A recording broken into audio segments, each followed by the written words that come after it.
I think that's how to choose openings. He does open with the king's pawn, so we are likely to see the Sicilian defence. French defence. French defence. Magnus did use this yesterday to beat Anish Giri. Yeah, well, I don't think we could expect either of those moves, really. I mean, E4 from Hans is a bit of a surprise, and E6, even though Magnus did play it, is a surprise. And what variation will Hans now play? Number of moves to play here, David, from that white could play, right? I suspect he's going to pick up his knight and defend the pawn in the centre. I mean, the trendy line is the advance now. There's been some sort of new ideas in the advance variation where white often gives up a pawn, and he has, though, played your move you've anchored, Tarrasch variation. So, yeah. Maybe white's safest, kind of most secure choice in that position. Just even if black plays very accurately here, it tends to lead to equalish positions. So Hans not going for the advanced variation, pushing white's central pawns forward, gaining space, which would lead to more double-edged scenarios. OK, Magnus challenging the centre. Still well-known stuff. White's knight comes out. I had this position myself in the Olympiad from the white side, but OK, my opponent didn't choose this move, trading off a set of pawns in the centre. Anish Giri, in his chessable course, does recommend bringing black's queenside knight out now to challenge white's knight in the centre of the board. I mean, up until yesterday's game against Anish Giri, you know, Magnus really doesn't tend to play this opening with the black pieces, but he is following Anish's recommendation, and there's going to be some trades. Still within very well-known territory here. Black's dart-squared bishop coming out. I think that's what Anish Giri recommends in his course. Those two great friends, Magnus and Anish. Yeah, preparing hard. There were two very theoretically important games in the Olympiad just a couple of weeks ago in this position, where black pushed his king's pawn forward one square just to block the centre, occupy as many central squares as possible. So is Magnus going to go for the most critical move, which has featured recently in some high-level games, or is he going to just try and confuse Hans with maybe a less well-known move? I mean, you make mistakes, but David, different level. And Magnus developing his knight. And I have to say, this has been such a thrilling start to day 2 of the FTX Crypto Cup on the Oslo Esports Arena. I mean, it was just incredible. Yeah. You know, just to see the emotion, you get up close and personal. And meanwhile, OK, the action is still continuing because the players are simply developing their pieces. But at the same time, the skeleton has been built. You know, white has definitely marked out their intentions. It's going to be happening on the right side of the board. And Magnus is going to be relying on his supremacy there in the centre. He's playing very provocative chess, allowing white to establish this kind of central pawn on e5. And, OK, he's trying to gain a bit more space here. This is still relatively kind of well-known, at least the ideas. I'm not sure about the exact move order, which I think is a bit rare. He's got a position where he can attack at some point. He's playing one of your moves there. And he's got a position where Magnus's king is always going to be a little bit fragile. So still, obviously, early days. But personally, I think I'd go for white in this position at the moment. If he withstands white's initiative, and I love long-term prospects, so I'm going to go black. You mentioned the long-term prospects. I guess it all lies on this pawn. Short-term, it's a great attacking weapon. It controls so many squares. But Magnus, if he can somehow trade off these bishops, if he can somehow trade off these queens, then long-term, this pawn is actually a target. This pawn is a weakness. White has overstretched. So it looks slightly counterintuitive. Magnus has now castled. It looks slightly counterintuitive to kind of be left with these weak, isolated pawns on the queen side. But Magnus does have these great 2 bishops. And his second most popular quote, last one I mentioned, is, you know, sometimes I amaze myself. That sounds like Hans Niemann. that could be after that first game, something you would say. So, yeah. I'm not sure whether he's blundered or sacrificed a pawn in the current position. And we've just seen Magnus eliminate the white knight. I'm slightly afraid for Hans now because the position is simplifying, which doesn't favour him. We mentioned Hans wants complex positions, but let's just kind of retrace our steps. Here, just 2 moves ago, he played his bishop to this square, blocking the queen's defence of this pawn. And after the queen's defence was taken away, the elimination of this knight does mean that, OK, we want to capture with the queen. We don't want to wreck the white pawn structure in front of our king, ideally. So if we take with the queen, now suddenly this key pawn that we've highlighted, that we've talked about, it does drop. And, OK, we will see this happen. Magnus immediately eliminates this pawn, and not only has black won a pawn, he does have an attack on this square. I think Hans, his idea was to take this black pawn back. Wow. Yeah, I just don't see what Hans has in mind. And the fact that he's paused to think, OK, this is the current position, the fact that Hans paused there means that he is unsure as well. He's a bit nervous about what is to come. Most likely just steps to the side. Yeah. OK, he didn't go for this. I guess the problem here for Magnus is there is a pin on this diagonal. The black bishop is slightly vulnerable. Instead, Magnus went for maybe the safe approach, not the most ambitious. He moved his queen to this square. So same idea, just different order. So attacking this pawn and attacking the white bishops. And Hans, therefore, needs to trade off as many pieces as possible. So we arrive in this position, level pawns, level pieces, but black's bishop is the dominant of the two, and now attack on this pawn. Yeah. The attack on this pawn as well. Definitely. I thought Hans' move was quite good, actually, because it was more or less forced and kind of controls every single pawn. But Magnus, he captures the pawn anyway. It's definitely white playing for the draw now. Yeah, I would keep the bishops on the board, and Hans says yes, he would too. It's interesting because I think I wouldn't hesitate here. I would take the bishops off. As long as the queens are on the board, I would be terrified of allowing the bishops to stay, because with opposite colour bishops, it's easier to attack the enemy king. White's king here has only 3 pawns shelter. Black's king has 4 pawns. I think it'd be more impressive if Hans draws this game than actually winning the last one against Magnus, because he's a safe pawn down at this kind of position that Magnus thrives in. To save, I think. I mean, just chances, of course, but... He needs to swap off all the rooks, really, in order to save this game.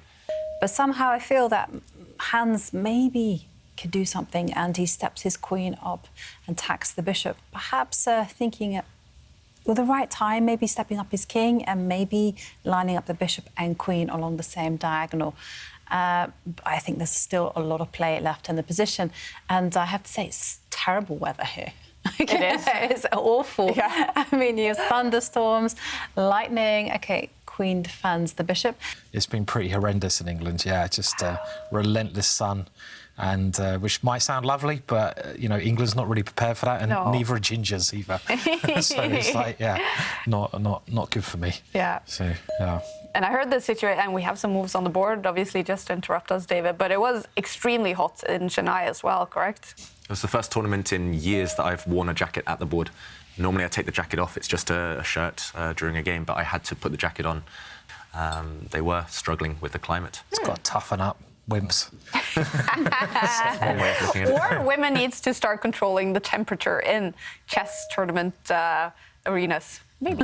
Yeah, definitely, Kaya. OK, and meanwhile, there's been a set of trades, actually. A pair of rooks have left the board, and I think this increases the chances for Hans to secure that very important draw. But on the other hand, you know, when I do compare the bishops, I mean, White's bishop, not great, just biting at a brick wall. Meanwhile, Black's bishop is just awesome. Yeah, and you guys know I did release this chessable course with Magnus on grinding kind of out these small advantages, and this is the perfect scenario to grind as black. There's 0 risk, you're a pawn up. Worst comes to worst, you trade off the queens and rooks, and it's just a draw with opposite colour bishops. But you can just kind of tease your opponent for the next 50 moves. You just slowly kind of step forward the black king, maybe push a pawn here or there, just try to occupy some open files with your pieces, and White can't really force all the exchanges anytime soon. So this is like, it's a dream scenario to kind of press with no risk. I could not give you the satisfaction of just slowly killing me here, you know? I'd be like, yeah, cheers, David. Yeah, thanks. David would be angry. You know, Come on! I don't accept your resignation. So. I think there used to be a rule where you can refuse resignation. Oh. There used to be. I think that was some weird rule. I don't know, but maybe just still seems very good for black. But if the rooks come off, though, it will be a draw. In the middle game, you're gaining space, and in the ending, it's a good move. So, and that's actually quite interesting, actually. If you're ever able to play G5, you're doing well as black, which I thought was just weird. But good move, though, I think, yeah. Yes, black has great winning chances, but at least it's less to worry about for white. But the fact that black was able to achieve this move means that long-term, this pawn is also a weakness. It can never find a safe square where it's protected by another white pawn. And, for example, if it ever steps up, in this scenario, it will just become isolated. These are two weaknesses now. So black has two weaknesses to target. This is why this pawn push is such an important one. And if you compare that to white, here, what can white target? There's nothing white can ever go for. And I'm slightly surprised Magnus is pushing forward so quickly, but he has clamped down. So these two pawns are now fixed, and they won't be able to move for at least a while. So if you're trying to win, opposite card of bishop ending, we'll see some exchanges here probably, is that you want to put your pawns on the same kind of square as your opponent's bishop. And if you're trying to draw the position, you want to put your pawns on the opposite colour square to your opponent's bishop. Looks like white's totally tied down, right? Yeah. Has to defend. And now you can see Magnus is really massaging his advantage through, you know, he's pushed forward with more pawns. The black king is going to step forward, and there's just no move that Hans can do apart from just wait with the bishop. If you really want to cut across your opponent's plans, then you could just step this pawn forward. And it's exactly what Simon said, actually, here. The pawns control the light squares, the bishop controls the dark squares. And that's why it's such a good strategy. Just kind of get active with the rook. And I'm just thinking, you know, maybe grab the g4 pawn. But OK, he goes for the wait-and-see approach. It's very difficult to do that, just to sit there and wait for the axe to fall. Slowly but surely start pushing forward. OK, he is going for this strategy. Maybe even black can start going towards this side of the board with his king. OK, he is on this journey. Might as well just resign if you're doing this. Yeah. You like to resign early, Simon. It does seem that way, doesn't it? Yeah, It really does. Yeah. What's the point of suffering in a hopeless situation? Yeah, I mean, against Magnus, I'd resign anyway, I think, yeah. Against David, I'd resign. Well, it seems to be all about the black pieces here today. So far in the first round, 2 games ended up with winners, and they both had the black pieces in game 2s here going on right now. Well, the bar seems to be all the way over to the black player's side. Jan-Christoph Duda looking good for him against Levon Aronian, and Alireza Firouzja, the bar all the way over to his side in game 2, going up for the world champion. And it's that type of advantage that will keep growing. That Magnus has and other top grandmasters, they show that we can learn from. You know, he's going for a particular setup, this particular kind of ending, and he knew exactly what he wanted when he went for that exchange. I just find that really, you know, good to learn from, basically, those kind of ideas for future. Non-stop for, I mean, Magnus has been playing these endgames for 20 plus years, but that's how he kind of, his judgment is so kind of in tune with the position, because he knows exactly what he wants in the endgame, and that affects his decisions in the opening and middle game rather than specific moves. And yeah, Hans reduced to waiting still. The hammer will fall eventually. At some point, either black's king will go over towards that lonely white A pawn, or okay, he's going to get ready to push one of the pawns in the centre of the board. Try to kind of do a golden run and win 2 pawns at once. That looks like it would be very, very strong. Magnus, he won't want to take any risk, though. I was going to say he will pause and calculate a little bit, but no, he just goes for this immediately. And how is white going to save that g-pawn now? Can the white king step to the right? He has to, otherwise he would have gone 2 pawns down. But now there's going to be a discovered check. Yeah, and the king steps back, and suddenly that bishop doesn't have a safe place to go. Yeah. Has to go on the edge of the board. It's not going to find any solace there. The king can attack it again. Yeah, that's right. Yeah. Really nice way to finish, right? So, yeah, exactly. So wherever the bishop goes, the black rook will move. It's a discovered check, and the bishop falls. Maybe you just have to use the white rook to defend it now and cross your fingers. But no, that one, I think, is losing either way. This one, unfortunately, chess speaks for itself. But I mean, it's setting up a really exciting next 2 games between these two. Yeah. Yeah, very interesting. 1 point, and we didn't see any tie breaks yesterday. We have to see some today. That would be very strange. Yeah. We've seen surprisingly few this season on the tour. We keep expecting them, but the players, they're so aggressive, so direct. Magnus has won a 2nd pawn, and there we go. Hans resigns. Oh, what a comeback it was by Hans Niemann in the first game. But world champion Magnus Carlsen, he makes a comeback of himself.